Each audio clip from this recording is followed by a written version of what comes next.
19 years ago this week, on May 5th, 2002, Cinco de Mayo, the day that WWE got the F out, and the World Wrestling Federation officially changed over to World Wrestling Entertainment. The World Wildlife Fund predated the World Wrestling Federation. The World Wildlife Fund was founded in 1961.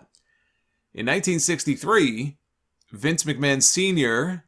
and Toots Mondt, still one of the greatest names, they split from the NWA and created the Worldwide Wrestling Federation.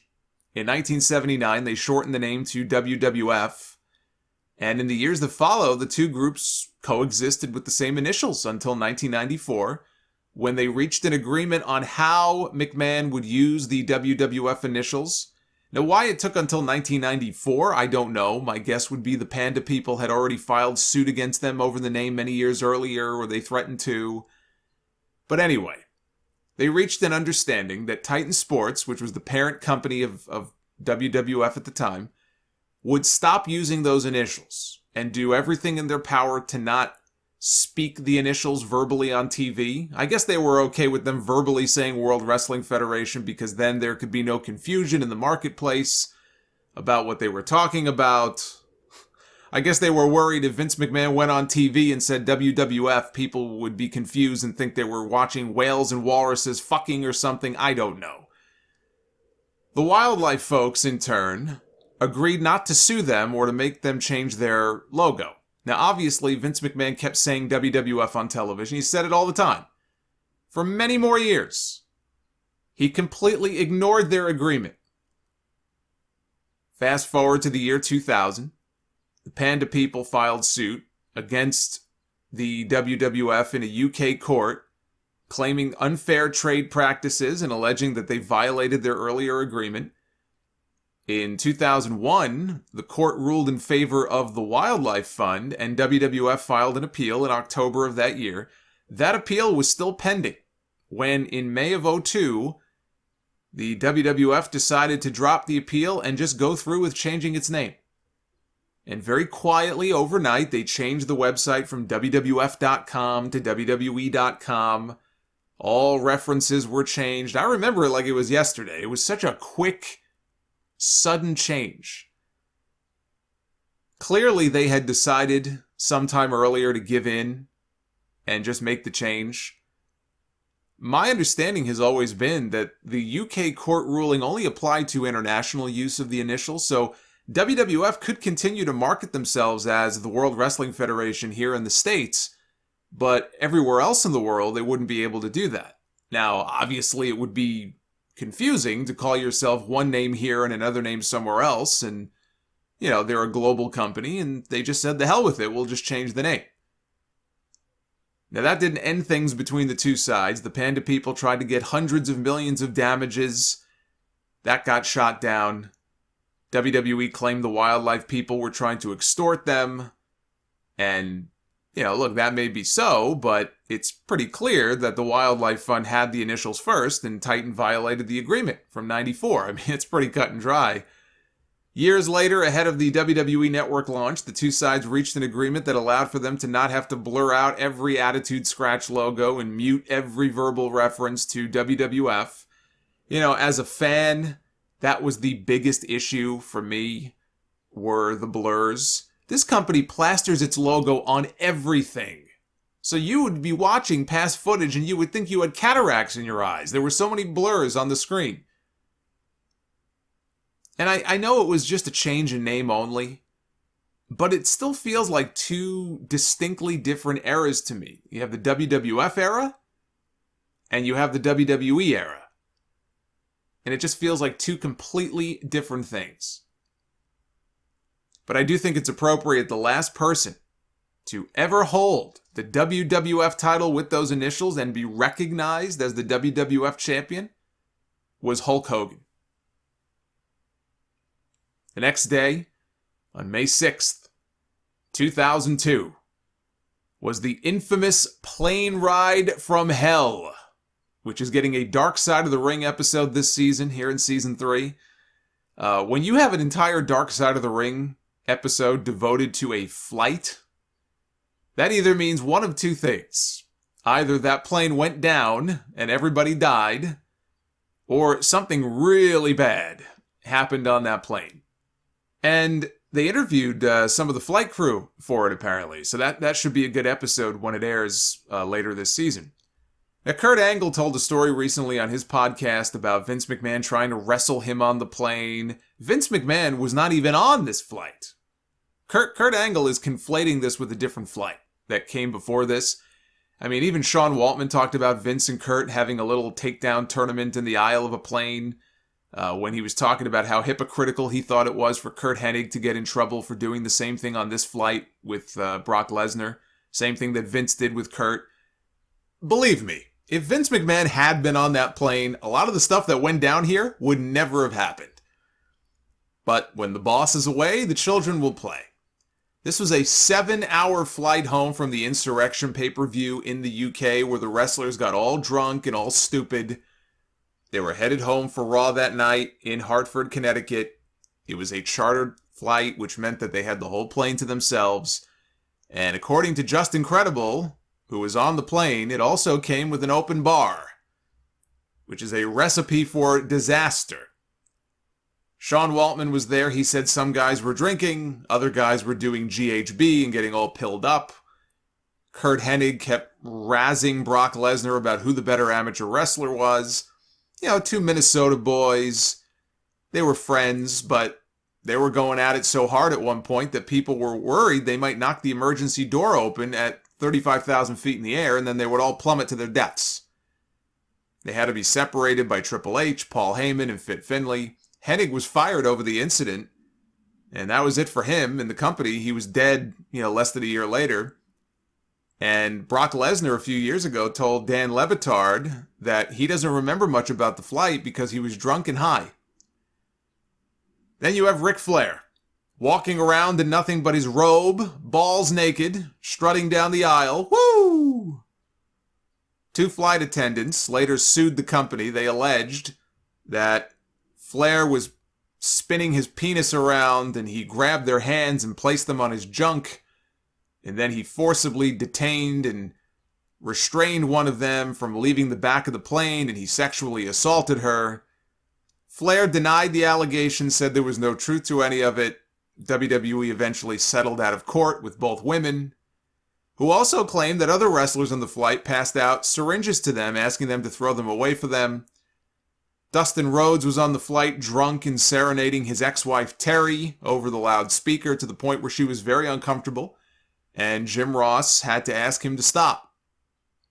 Michael Hayes, producer with the company at the time, right? He was one of the few people on the flight you could say was in a position of authority. He got into a fight with Bradshaw, which then led to Sean Waltman cutting off.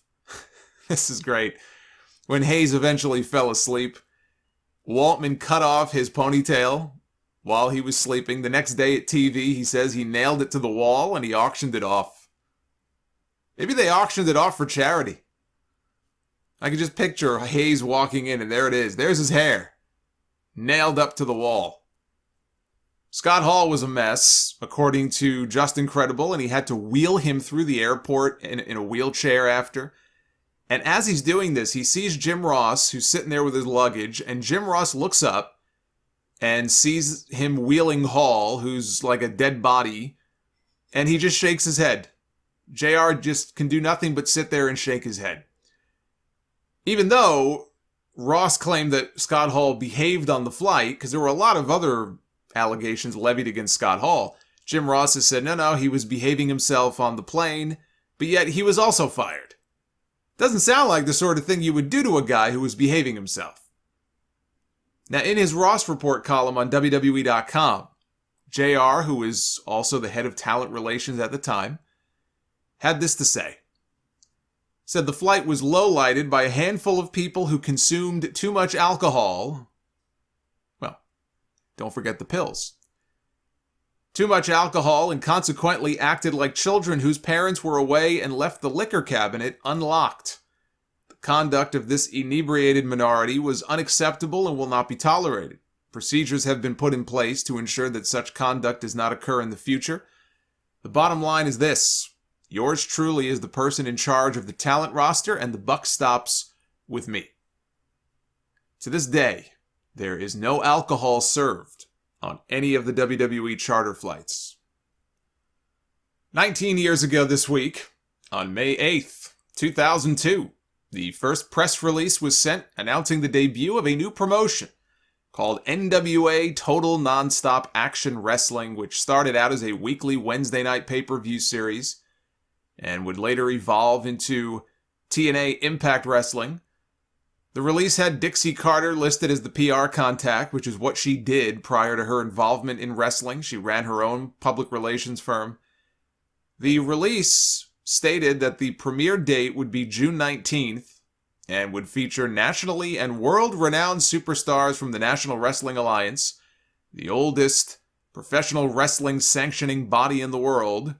Appearing on initial programs will be top names such as former world champion Jeff Jarrett, former UFC champion Ken Shamrock, NWA legends Dory Funk Jr. and Harley Race, hardcore midget Puppet, Puerto Rican sensation Apollo, and young high flyer AJ Styles. These top athletes, representing a diverse array of wrestling styles, will be joined by the luscious TNA girls, as well as other top free agent wrestlers from around the world who will be announced in the weeks to come.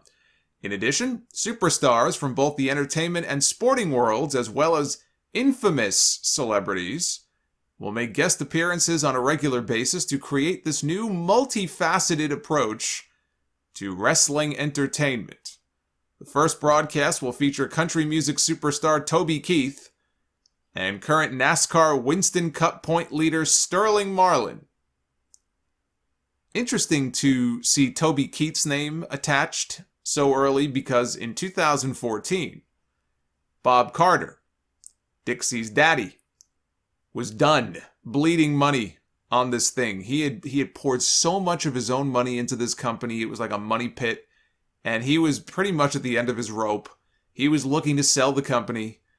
Toby Keith came very close to buying TNA at that time. Jim Ross even says that Keith came to him and wanted him involved in running the business. But what killed the whole deal was Bob Carter saying that any sale would be contingent on Keith keeping his daughter Dixie on board with her existing title, that she would retain some power within the company and stay on as a television character. And Toby Keith rightfully told him, in so many words, to fuck off. He wasn't going to buy into a company unless it was completely his, with no strings attached. I was appalled reading that the first time 7 years ago, and I'm just as appalled, reading that today, that he would even have the gall to make such a request. 14 years ago this week, on May 8th, 2007, at the Smackdown tapings in Pittsburgh, The Undertaker, torn biceps and all, wrestled to a draw in a steel cage match against Batista for the World Heavyweight title when both men climbed down the cage and hit the floor at the same time. Or actually not at the same time. Was it the same time? I'm not sure now. If it was either at the same time or they determined that Undertaker maybe hit the ground before him. I'm almost positive it was a draw. Anyway, Undertaker retained the title. Mark Henry came out to attack Undertaker, left him laying, and then came Edge. Ever the opportunist, to cash in the second Money in the Bank briefcase of his career. This is the one that he had taken on Raw, I think that week, from Mr. Kennedy, who had won it at WrestleMania and then got hurt, and they thought he was seriously hurt, so they had to get the briefcase off of him, which they really didn't. He had a full year to cash in. In fact, Kennedy had already been teasing that he was going to wait until WrestleMania the following year. So I don't understand what the whole rush was to get the fucking briefcase off of him, but they did. And unfortunately for him, it turned out that his arm injury was not as serious as originally believed. I think it was like a deep bone bruise, and he was back within a few weeks. So this poor fucker lost his briefcase. Edge got it. And then Edge came out here to cash it in. He pinned The Undertaker. He won the big gold belt and officially became part of the Smackdown brand, a brand that he made his own. Edge carried Smackdown during those years. The best thing that could have happened to him was getting away from John Cena and, more importantly, getting away from Triple H on Monday Night Raw. And finally, 10 years ago this week, on May 3rd, 2011, at the first Smackdown taping after the Extreme Rules pay-per-view, Christian defended his newly won World Heavyweight Championship, title that many, myself included, never thought he would have. But when his best friend Edge was forced to relinquish the title and retire due to injury, Christian got the nod and he got his moment. He beat Alberto Del Dipshit in a ladder match at Extreme Rules. Edge was there. It was this big emotional moment that turned into a nightmare just 48 hours later. Christian came out. He said he waited 17 years to have this moment. Mark Henry came out. He wanted to be the first challenger, the great Khali. And Randy Orton. Randy Orton came out as well, and the fans wanted Orton, and so Teddy Long made the match for that night. It would be Christian defending his new title against Randy Orton. And the two went on to have a great match that ended with Orton catching Christian in midair in a springboard off the ropes into an RKO to win the title and end Christian's first world title run at just 2 days, which WWE acknowledges as 5 days because this show did not air until that Friday. But it was only 2 days. People were very angry. I remember ranting about it on the podcast. My buddy Noah was at the tapings, and he was the one who first texted me to tell me that Orton had won the title, and I didn't even believe him. I thought he was just being silly. Only to find out that, nope, they really did take the title off Christian. And I said at the time, if nothing else, if you want to look at the bright side of this should keep Christian in the main event mix for at least the next month. And it turned out he got 3 months out of it. What we got out of it was the best WWE feud, in my opinion, of the year. Some people might say Cena and Punk. The match they had at Money in the Bank that year, which Orton and Christian had a match on that show as well. In fact, that Money in the Bank show is where Christian won the belt back. Randy Orton got himself disqualified, and I think Christian won the championship on that show. Cena and Punk at Money in the Bank, though, was just magic in a different way, in front of that Chicago crowd. Probably the match of the year that year for the company. But the Orton-Christian feud, the Orton-Christian program, their rivalry, in my opinion, if it wasn't number one, then it was number two. It was absolutely one of the best things in that company all year. Every time those two stepped in the ring together, they had great matches. And that is this week in wrestling history.